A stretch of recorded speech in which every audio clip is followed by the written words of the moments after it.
Good evening and welcome to Mega News at 6, coming to you live on MBN TV. We are broadcasting from our studios in Nungwa at Dogono on the 10th Avenue Street. Remember, you can also catch our live stream on Facebook and YouTube at MBN 360. I am Afu Juliet Yaira. Now let's take a look at tonight's headlines. Free primary healthcare to complement NHIS, not replace it, President Mahama. In the world of business, NPA slashes fuel price floor for April 16th window. Petrol now 13.27 Ghana cedis and diesel at 16.10 Ghana cedis. On the foreign front, Starmer says he's not going to yield to pressure from Trump on the Iran war.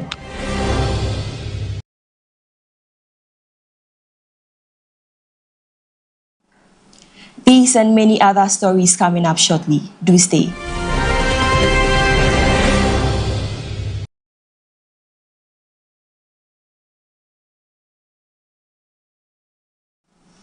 To our first story, President John Dramani Mahama has clarified that the newly launched free primary healthcare program is intended to complement, not replace, the existing national health insurance scheme.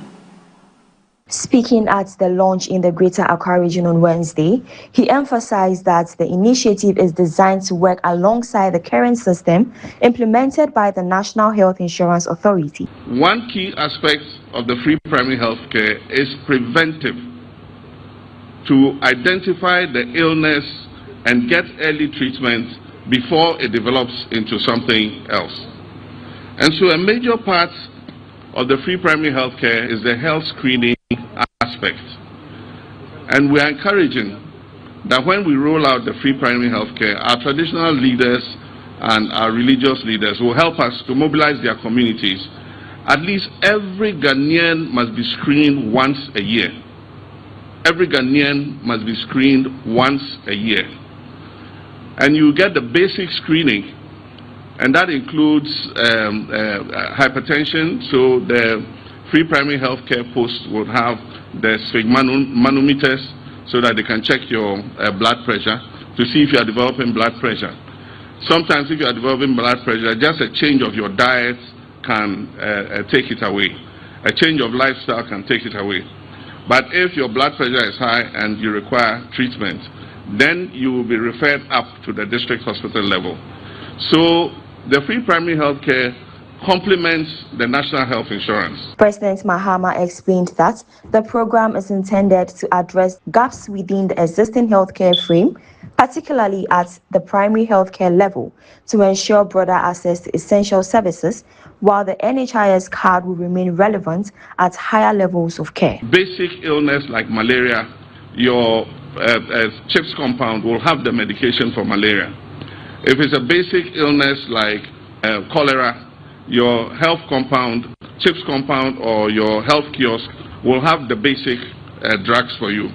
If it is a respiratory illness that requires cough mixture or something, you get it at your CHIPS compound. But if they take your blood sugar and your blood sugar is high, you can change it with diet, but if it persists, then they will have to refer you to the district level. And at the district level, you use your national health insurance card to get the treatment and the drugs that you require. So the free primary health care is complementary to the national health insurance. It's not coming to replace it. It is coming to complement the national health insurance. So it doesn't mean that because the free primary health care has come, you shouldn't get a national health insurance card. You should still have a national health insurance card. But at the point of examination and treatment at the polyclinic level, at the health center level, at the CHIPS compound level, at the health kiosk level, you don't need your NHIS card at that point. You just need your Ghana card or any form of identification to show that you are a Ghanaian and you are a resident in that community to be able to access health care. The clarification comes as the government rolls out the primary healthcare program as part of a wider reform aimed at improving access, affordability, and efficiency within the country's health sector. Moving on, the Office of the Special Prosecutor has maintained that only the Supreme Court of Ghana has the authority to strike down provisions of an Act of Parliament as unconstitutional, following conflicting court decisions in the ongoing Rice scandal. In a post on X on Wednesday, April 15, the OSP said developments in the case of Republic v. Issa Seidu and 3 others have resulted in different rulings from 2 high courts of concurrent jurisdiction. According to the OSP, the accused persons are currently standing trial before the High Court's Criminal Division, where an application to strike out the case was dismissed. The court subsequently adjourned proceedings to await a determination by the Supreme Court on a related matter challenging the OSP's independent prosecutorial powers. However, in a separate action before another high court, a judge declined a request by the OSP to stay proceedings pending the Supreme Court's decision. The court further ruled that the OSP lacks independent prosecutorial authority and directed that the case be referred to the Attorney General for prosecution. The OSP said the situation has created 2 contrasting judicial positions on its mandate in the same case. It stressed that the High Court does not have the jurisdiction to invalidate provisions of an Act of Parliament. The anti-graft body indicated that it is taking immediate steps to challenge the decision of the General Jurisdiction Court. The development follows a recent High Court ruling directing the Attorney General's Department to take over all criminal prosecutions being handled by the OSP, while also declaring such prosecutions null and void pending proper authorization. Despite this, the OSP insisted that its ongoing and intended prosecutions remain valid under the Office of the Special Prosecutor Act 2017, Act 959. The office assured the public that all its cases will proceed in line with its legal mandate until the Supreme Court delivers a final determination on the matter. The Office of the Special Prosecutor has announced that it is taking immediate legal steps to challenge and overturn a ruling by the High Court in Accra, which ordered the Attorney General's Department to assume control over all criminal prosecutions currently being held by the office. The directive, issued on Wednesday, April 15, by Justice John Nyati Nyadu, has sparked legal debate over the extent of the OSP's prosecutorial authority. The court also awarded costs of 15,000 Ghana cedis against the OSP in addition to ordering the transfer of prosecutorial control. In a statement released shortly after the ruling, the OSP expressed strong disagreement with the decision, insisting that the High Court had exceeded its jurisdiction. The anti-corruption body said it is actively pursuing legal remedies to have the ruling set aside as quickly as possible. The OSP stated that it is taking steps to quickly overturn the decision of the General Jurisdiction Court, since the High Court does not have jurisdiction to, in effect, strike down parts of an Act of Parliament as unconstitutional. It is only the Supreme Court which can strike down parts of an Act of Parliament as unconstitutional. The offer further assured the public that, despite the ruling, its ongoing and intended prosecutions remain valid under the law. The OSP firmly assures the public that all the criminal prosecutions it has commenced before the courts and all the criminal prosecution it is about to commence before the courts remain valid and will proceed based on its mandate under the Office of the Special Prosecutor Act 2017, Act 959, which remains valid and in force as the matter has not been decided by the Supreme Court.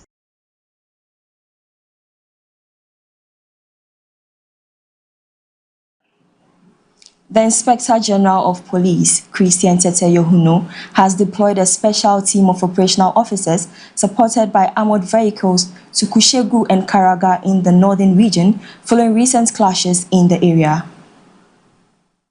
The move is aimed at restoring calm and strengthening security in the affected towns and surrounding communities after tension escalated in recent days.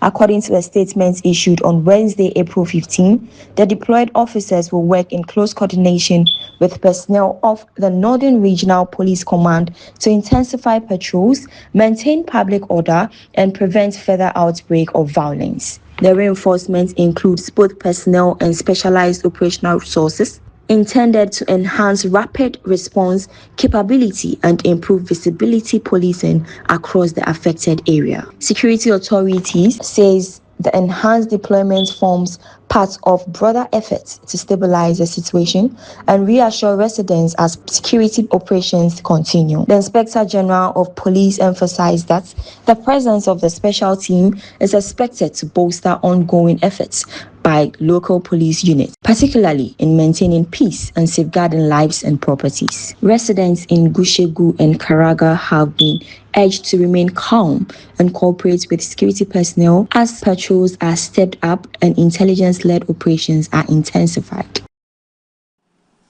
Away from security issues, the opposition New Patriotic Party (NPP) has intensified its criticism of ruling National Democratic Congress (NDC), accusing the government of growing intolerance towards opposition views. President Mahama seems to have forgotten that Ghana is operating under a constitutional rule. We are operating under a constitutional rule. In the days of His Excellency Danko Akufo-Addo and Vice President Bawumia, they were subjected to several forms of unpalatable, unprintable, denigrating and derogatory remarks. Various attacks from the NDC rank and file, including President Mahama, then candidate Mahama, to the extent that some were even referring to His Excellency Akufo-Addo as a useless person, a useless government. Several attacks, and I'm sure that when I'm done with my statement, our IT team will project to you certain utterances from the then opposition members of the NDC and the worst thing that they said against Akufo-Addo's government. But our government was tolerant because we understand that we are being governed by the Constitution and rule of law. And therefore, as the Constitution guarantees the right to freedom of expression and freedom to speak, certainly there are bound to be some excesses. It goes with our constitutional dictates that so far as you decide to go on the constitutional rule, people are at liberty to speak and make their expression, no matter how you may feel uncomfortable with it. Indeed, under the reign of His Excellency John Mahama, several Ghanaians have been detained, have been arrested, and have been arraigned before certain courts in this country.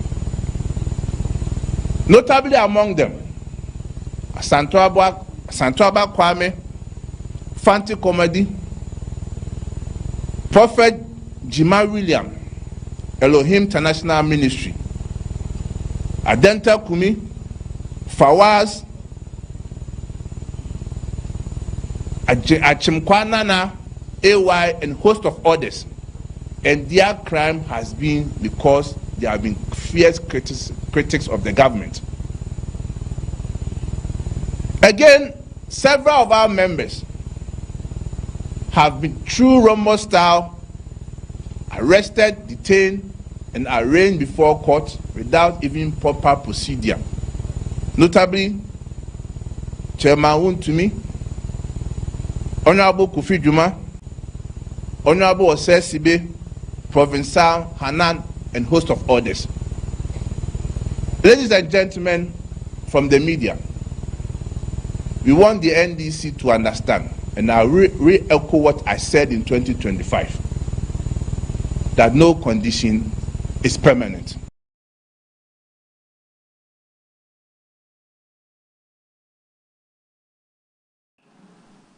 Up next is business. Do stay.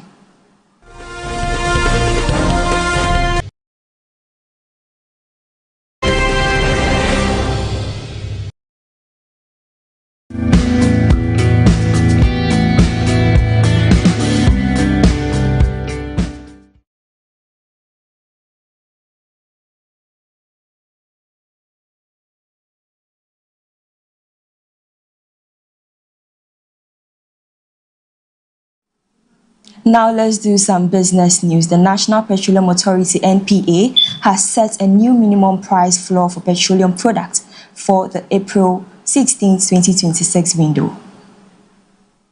Under the revised price floor, Petrol has been reduced marginally to 13.27 Ghana cedis from 13 to 30 Ghana cedis as announced on April 1st. This indicates about 3 pesos cut per litre for price window. Diesel, on the other hand, has recorded the biggest reduction among the various petroleum products, going down to 16.10 Ghana cedis per litre from 17 to 10 Ghana cedis. This indicates that it has gone down by 1.0 cedi, the biggest fall in recent times. Liquefied petroleum gas, LPG, however, has been adjusted upward marginally to 10.79 Ghana cedis from its previous quote of 10.71 Ghana cedis. The new minimum price floor should mean that, as per the Petroleum Price Pricing Guidelines, PPPG, all oil marketing companies, OMCs, and LPG marketing companies, LPGMCs, are entreated to comply with the above price floors for the window under consideration.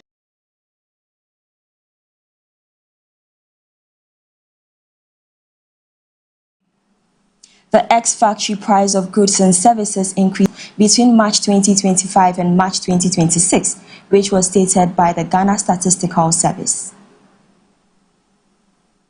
This rate is 0.1 percentage points higher than the February 2026 producer inflation rate and 22.9 percentage points lower than the March 2025 producer inflation rate.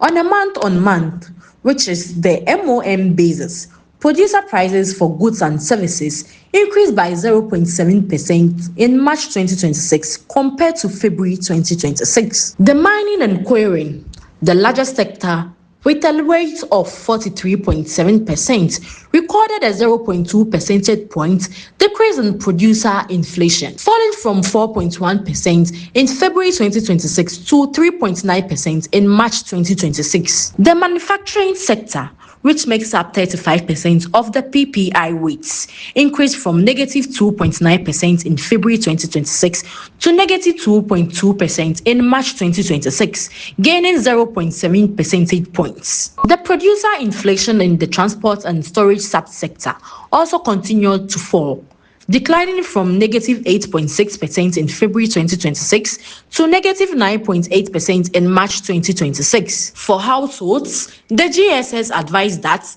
they rearrange consumptions towards goods and services with more stable prices to help preserve real income. With manufacturing, the GSS pointed out that inflation is still negative. Therefore, firms that rely on manufactured inputs should consider negotiating minimum term supply agreements to secure more favorable pricing. At the same time, the month-on-month inflation suggests short-term pricing pressures, so firms should adjust pricing strategies consciously to avoid potential demand contraction. For the government, the GSS said the declining transport inflation is positive for cost competitiveness.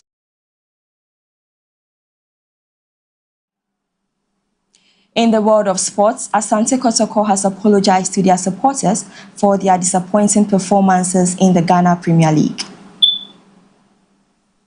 The Porcupines are on a poor run of form, with 2 wins from 8 matches, including a recent 4-0 defeat inflated by league leaders Midiema SC. As a result, Kotoko have dropped to sit on the table and are now 10 points off the top spot, with interim coach Prince Owusu describing their title chances as impossible to catch the Takwa-based side. Prince took over temporarily following the resignation of Karim Zito, who also managed just 1 win in his final 6 matches. Kotoko will have to wait until the first week of May to bounce back in their next fixture against Dreams FC. The Kumasi-based club will not feature this week following the withdrawal of Ahoy United.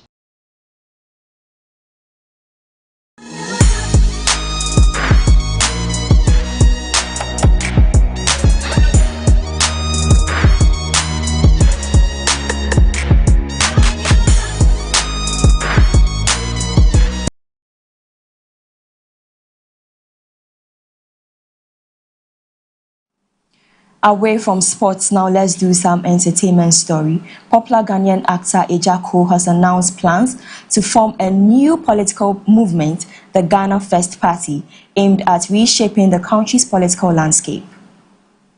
The veteran Kumawood star says the initiative breaks the long-standing grip of the New Patriotic Party and the National Democratic Congress on Ghana's political space, positioning it as a third force to rival the two dominant parties. Speaking in a media interview, Ejako disclosed that groundwork is already underway nationwide, with all 16 regions expected to play a role in establishing the new party.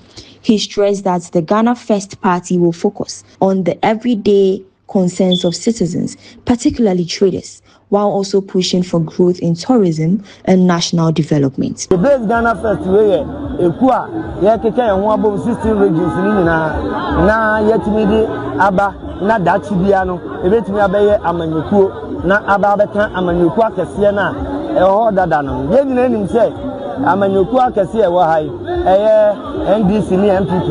Omina Ghana for Nanso Sunatoda, Ayata Fraviase, Wanani Obutu, Anko NDC, Neko MPP.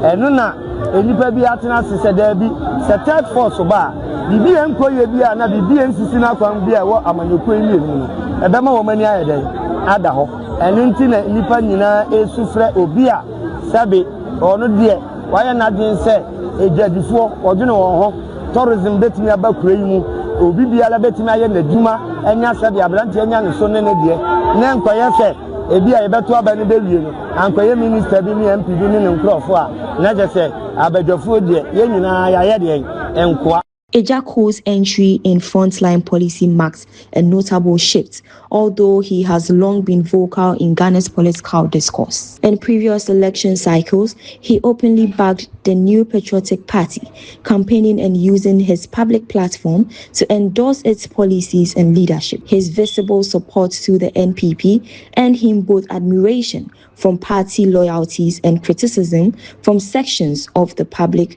who questioned celebrity involvement in partisan politics.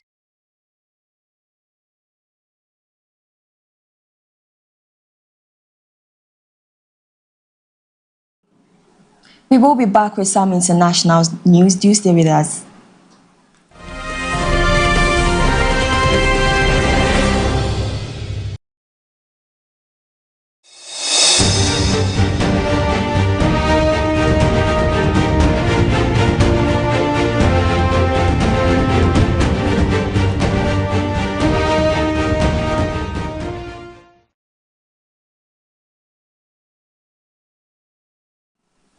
UK Prime Minister Sir Keir Starmer has said he is not going to yield to pressure from US President to join the conflict in Iran. It comes after Donald Trump told Sky News that when the US asked the UK for help, they were not there. He also suggested the tariff agreement with the UK can always be changed. Sir Keir told the Commons, "I am not going to change my mind. I am not going to yield. It is not in our national interest to join the war and we will not do so." Trump has persistently criticized the Prime Minister after he refused to join offensive measures in the US-Israel war against Iran when it began in late February. Responding to a question from Liberal Democrat leader Sir Ed Davey about Trump's latest comments, Sir Keir told Prime Minister's question, "My position on Iran has been clear from the start. We are not going to be dragged into this war." In his interview with Sky News, Trump was asked how he would describe the special relationship between the US and the UK. He said, "It's the relationship where when we asked for help, they were not there. When we needed them, they were not there." Pressed further on the relationship, Trump said, "It had been better, but it's sad."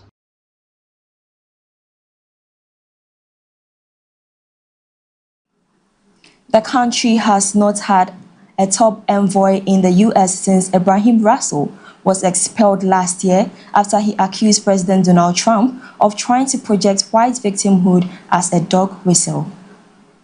This worsened already strained relations between the nations, which took a downward spiral after Trump's return to office last year. Ramaphosa spokesperson Vincent Magwenya confirmed Mayer's nomination, telling the BBC it would be immediate. "I can confirm that President Cyril Ramaphosa has appointed Mayer as South Africa's ambassador to the US," he said. Mayer, 78, played a key role as one of the chief mediators alongside Ramaphosa during the talks to end the racist system of white minority rule known as apartheid in South Africa in the 1990s. He was the chief representative of the National Party, which introduced apartheid, while Ramaphosa represented the African National Congress, ANC, led by Nelson Mandela. During that period, the two enjoyed a fishing trip together and went on to form a lifelong friendship. Mayer was part of a group of 32 prominent South Africans the president chose last year to guide the national dialogue, a process aimed at addressing the country's various challenges. Let's do a recap of tonight's headlines. Free primary healthcare to complement NHIS, not replace it, President Mahama. In the world of business, NPA slashes fuel price floor for April 16th window. Petrol now 13.27 Ghana cedis and diesel at 16.10 Ghana cedis. On the foreign front, Starmer says he's not going to yield to pressure from Trump on the Iran war.